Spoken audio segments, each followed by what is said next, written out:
So hi everyone, this is Vikas Gupta watching our channel morning batch. आज हम लोग coordinate geometry में सेक्शन फॉर्मूला पढ़ेंगे। ठीक है, सेक्शन फॉर्मूला होता है क्या और उस पर अच्छे से क्वेश्चन करेंगे। देखिए, मान लीजिए कि ये आपका एक्स वाई एक्सिस है। ठीक है, ये आपका एक्स वाई एक्सिस है और कोई पॉइंट यहाँ पर है ए, ये कोई पॉइंट यहाँ पर है बी। ठीक है, इसके कोऑर्डिनेट्स हो गए x1 y1 और इसके कोऑर्डिनेट्स हो गए x2 y2। पुराने वीडियोस में मैंने कोऑर्डिनेट्स को बताया था।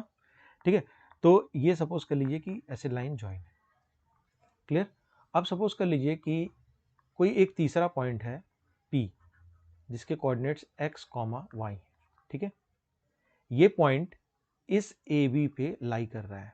ठीक है, और सपोज करिए कि ये जो डिस्टेंस है m1, ये डिस्टेंस है m2, मतलब कि जो AP है, ये जो लेंथ है AP, ये आपकी क्या है m1 है और PB लेंथ आपकी m2 है।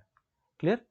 तो इसको हम लोग क्या कहते हैं कि ये जो पॉइंट है P, वो AB लाइन सेगमेंट को इंटरनली डिवाइड कर रहा है। ठीक है, किस रेशियो में? m1/m2 के रेशियो में। तो जब ऐसा सिनेरियो होता है जबकि पॉइंट P AB पे लाइन पे लाई करे और इंटरनली m1/m2 में रेशियो में डिवाइड करे, तो जो पॉइंट जो P के XY कोऑर्डिनेट्स हैं वो उस समय क्या हो जाएंगे? वो हो जाएंगे m1 x2 plus m2 x1 upon m1 plus m2। ठीक है, कॉमा, ये तो x कोऑर्डिनेट आ गया। y कोऑर्डिनेट की बात कर लें, m1 y2 plus m2 y1 upon m1 plus m2। ठीक है, मतलब ये कुल मिला के क्या आने जा रहा है? ये पूरी चीज आपकी क्या है? p coordinate x y। ठीक है, तभी देखिए ये पूरे x की क्वांटिटी है, ये पूरी y क्वांटिटी है। तो x कोऑर्डिनेट कैसे निकालेंगे? m1 x2 plus m2 x1 by m1 plus m2, m1 y2 plus m2 y1 by m1 plus m2। याद करने का तरीका देखिए, अगर आप सिंपली याद करना चाहते हैं इसको तो ऐसे तो प्रैक्टिस कर दो, याद हो जाएगा। देखिए m1 है उसको रिलेट कीजिए x2 से, m1 x2, और m2 है उसको रिलेट कीजिए x1 से, ये क्रॉस कर दीजिए। m1 x2 से रिलेट कर दीजिए और m2 x1 से रिलेट कर लीजिए। उसी तरह y में m1 को y2 से रिलेट कर दीजिए, m2 को y1 से रिलेट, और नीचे आपका m1 प्लस m2 होगा। ठीक है, तो आइए हम लोग इस पे पहले क्वेश्चन देख लेते हैं अच्छे, तो इससे और क्लियर होगा। ठीक है, एक तो सिंपल आपको पूछता है, तो आइए हम लोग एक बहुत ही बेसिक सा क्वेश्चन देखते हैं। देखिए ये कह रहा है find the coordinates of the points which divide the join of, दो पॉइंट आपको दिया हुआ है, रेशियो आपको 2:3 दिया हुआ है। ठीक है, जैसे मान लीजिए कि ये पॉइंट है, ये आपका रेशियो दिया हुआ है 2, ठीक है, ये दिया हुआ है 3, और पॉइंट P दिया हुआ है और पॉइंट Q दिया हुआ है। ठीक है, तो हम लोग क्रॉस कर लेंगे। अगर नोट करना तो देख लीजिए, -1, 7 है और ये आपका 4, -3 है। ठीक है, तो ये पॉइंट मान लीजिए आर्बिट्री हम लोग A मान लेते हैं, तो हम लोग A के XY को निकालते हैं। ठीक है, तो कोऑर्डिनेट्स ऑफ A के लिए हम लोग करते हैं, तो x, y, ये क्या हो जाएगा? पहले x की बात कर लेते हैं, तो 2 देखिए क्रॉस कर दीजिए, तो 2 इंटू 4 मतलब 8 प्लस 3 इंटू -1 मतलब -3 अपॉन 2 प्लस 3 मतलब 5, कॉमा, अब y की बात कर लेते हैं, 2 इंटू -3 मतलब -6 और प्लस 3 इंटू वाई कोऑर्डिनेट। ठीक है, ये वाला इससे मल्टीप्लाई होगा, तो प्लस 3 7 जा 21 होल डिवाइडेड बाई 5। ठीक है, तो ये क्या आ रहा है? 8 - 3 5, 5/5 1 आ जाएगा, और 21 - 6 15/5 3 आ जाएगा। तो आपका ये आंसर हो जाएगा। ठीक है, 1, 3। तो आइए चलते देखते हैं नेक्स्ट क्वेश्चन। तो आइए हम लोग एक बाइसेक्शन पे क्वेश्चन देख लेते हैं। ठीक है, इससे रिलेटेड क्वेश्चन देख लेते हैं। Find the point of bisection of the line segment A B. ये सपोज के लिए आपका लाइन सेगमेंट ए बी दिया हुआ है और उसके कोऑर्डिनेट्स दिए हुए हैं -6, 11 और 10, -3। ठीक है, अब देखिए इसमें एक ध्यान देने वाली बात, बस एक ही वर्ड है, बाइसेक्शन। तो सपोज कर लीजिए कि P आपको बाइसेक्ट कर रहा है, बाइसेक्ट मतलब इक्वल पार्ट में डिवाइड कर रहा है। ठीक है, तो इसके कोऑर्डिनेट को हम लोग XY मानते हैं। तो बस एक ही चीज़ इंपॉर्टेंट इसमें है, बाकी तो आप कोऑर्डिनेट सेक्शन फॉर्मूला लगा दीजिए। ये जो आपका m1/m2 रेशियो होगा, ये आपका 1:1 में होगा। क्यों होगा? क्योंकि इक्वल पार्ट में डिवाइड कर रहा है। ठीक है, तो अब केवल इसी चीज़ को हम लोग समझते हैं। अब देखिए PXY, ये क्या हो जाएगा? m1 m2 की वैल्यू आपकी 1 हो गई, तो 1 इंटू 10 10 हो गया, और -6। ठीक है, अभी x की बात कर रहे हैं, 1 + 1 आपका 2 हो जाएगा, और 1 इंटू -3, अब y कोऑर्डिनेट की बात कर रहे हैं। ठीक है, और +1 इंटू 11, अपन 1+1, ठीक। तो हो जाएगा 10 - 6 4, 4/2 2 हो जाएगा, और 11 3 8/2 4 हो जाएगा, ठीक है। तो आपका आंसर कितना आ गया 2/4। तो it is as simple as that. आइए अब एक ट्राइसेक्शन पे देख लेते हैं क्वेश्चन को। तो आइए हम लोग एक ट्राइसेक्शन के क्वेश्चन को देख लेते हैं, ठीक है। ट्राइसेक्शन मतलब जैसे बाइसेक्शन 2 इक्वल पार्ट्स होता है, ट्राइसेक्शन आपका 3 इक्वल पार्ट्स हो जाता है। तो ये कह रहा है find the coordinates of the point of a trisection of line segment A and B, ठीक है। तो सपोज कर लीजिए कि ये आपका लाइन सेगमेंट ए है, ए बी है, ठीक है। ये आपका लाइन सेगमेंट ए बी हो गया, ठीक। तो इसको 3 इक्वल पार्ट्स में, ये आपके क्या है 3 इक्वल पार्ट्स, 1 1 1, ठीक है। इसमें आपको क्या करना है, डिवाइड करना है। तो हम लोग क्या करते हैं, कोई चूंकि 2 पॉइंट हम लोग को निकालना पड़ेगा, तो ये हो जाएगा P, सपोज कर लीजिए आप इसको कुछ भी मान लीजिए A, B मान लीजिए, और यहाँ Q आप M/N मान लीजिए, ठीक है, M, N। तो अब हम लोग ये निकालना है। अब ध्यान देने वाली बात ये है, ध्यान से देखिएगा कि ये जो दूरी है, ये दूरी अगर 1 है तो ये पूरी दूरी कितनी हो जाएगी, ये अगर 1 है तो ये पूरी दूरी कितनी हो जाएगी 2। तो जब हम लोग P को कंसिडर करेंगे तो 1:2 की बात करेंगे, और जब Q को कंसिडर करेंगे तो फिर ये वाली दूरी 2:1 कंसिडर करेंगे, ठीक है। ऐसे ही हम लोग स्प्लिट कर लेंगे, क्लियर। तो पहले हम लोग P की बात करते हैं, P A, B, ठीक है।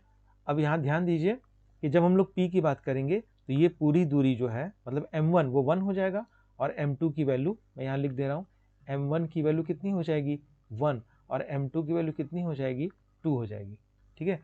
तो कितना हो जाएगा, पहले एक्स कोऑर्डिनेट निकालते हैं। तो M1 आपका कितना 1, और अच्छा ए बी मैंने नहीं लिखा, यहाँ लिख दे रहा हूँ मैं 2, -2 और -7, 4, ठीक। तो M1 की वैल्यू 1, ठीक, M1 की वैल्यू 1 और M2 की X2 की वैल्यू -7, तो ये हो जाएगा -7, ठीक है। M2 की वैल्यू 2 और ये हो जाएगा आपका X1 तो 2 × 2 4, ठीक है, -7 + 4 डिवाइडेड बाई, अब देखिए 1:2 रेशियो में डिवाइडेड है, तो 1 + 2 = 3, ठीक है। ये एक्स कोऑर्डिनेट की बात है। अब वाई कोऑर्डिनेट की बात कर लेते हैं। अगेन M1 कितना है 1, और Y2 कितना है 1 × 4 4, और ये हो जाएगा 2 × -2 मतलब कि आपका 4 हो जाएगा, ठीक है, होल डिवाइडेड बाई 3। तो जो ए बी की वैल्यू है कितनी आने जा रही है, देखिए -7 + 4 -3 3/3 -1, ठीक है, 4 - 4 आपका 0 हो गया। तो जो पहला पॉइंट था ट्राइसेक्शन का, पॉइंट पी ए बी, उसके कोऑर्डिनेट्स आ गए -1, 0, ठीक। सिमिलरली जब आप क्यू को कंसिडर करोगे ये वाला, तो ये पूरी दूरी आपकी 2 बन जाएगी, ये पूरी दूरी 1 बन जाएगी, ठीक है। तो क्यू को हम लोग निकाल लेते हैं, क्यू आपका M, N, ठीक है। समझ में आ रही है बात, देखिए ये क्यू है आपका। अब देखिए ये M1 की वैल्यू कितनी हो जाएगी 1 + 1 2 हो जाएगी, तो यहाँ मैं लिख दे रहा हूँ M1 = 2 और M2 = 1।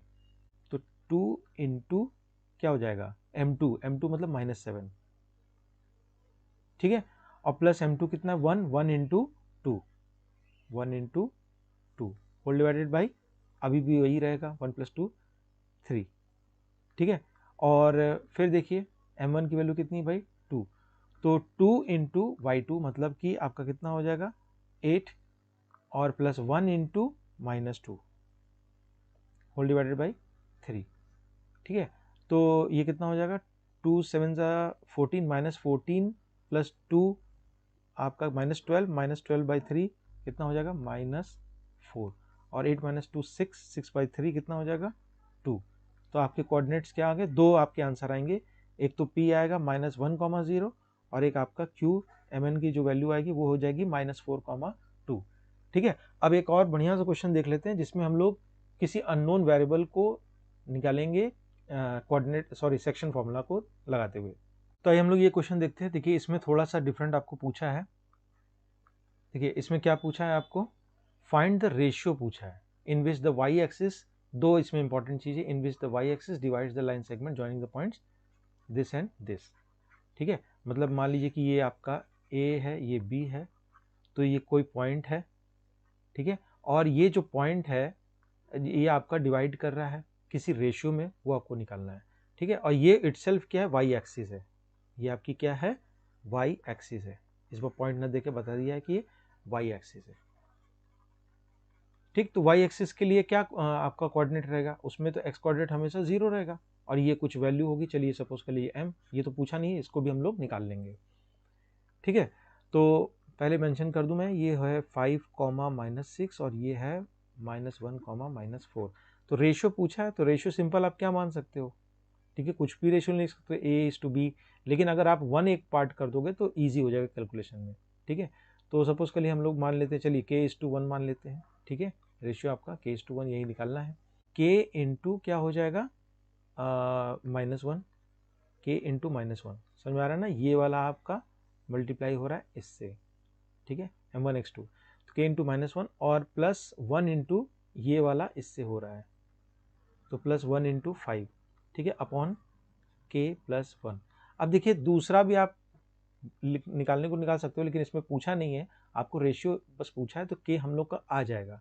हमारी हेल्प के लिए ये क्वेश्चन में दे दिया है आपका वाई एक्सिस। वाई एक्सिस का कोऑर्डिनेट क्या होता है, समथिंग 0, m। ठीक है, तो ये आपका एक्स कोऑर्डिनेट हो गया, ये आपका वाई कोऑर्डिनेट हो गया, और ये एक्स हम लोग यहाँ पर निकाल चुके हैं। ठीक है, उस वाई एक्सिस के, तो इसी एक्स एक्सिस के जब कोई भी दो कोऑर्डिनेट्स बराबर होते हैं तो उनके एक्स और वाई अलग अलग बराबर होते हैं। ठीक, तो ये वाई एक्सिस का जो है आपका एक्स कोऑर्डिनेट हो गया, ये आपका 0 होगा। ठीक, बस इसको सॉल्व कर दिया, आपका आंसर आ जाएगा। ठीक है, ये आप क्रॉस मल्टीप्लाई कर दीजिए, ये तो 0 हो गया, ये हो जाएगा -K+5 इज इक्वल टू 0। ठीक है, which implies that K is equal to 5, तो K इज इक्वल टू 5 आ गया, ये आपका रेशियो आ गया। ठीक है, K is to 5, K is equal to 5। लेकिन अब अगर मान लीजिए इसमें कोई एक्स्ट्रा पूछना चाहे कि वो पूरा पॉइंट ही बताइए, ठीक है, इस पॉइंट को मान लीजिए मैं P बोल देता हूँ, तो P आपका क्या हो जाएगा, P आपका हो जाएगा 0, m।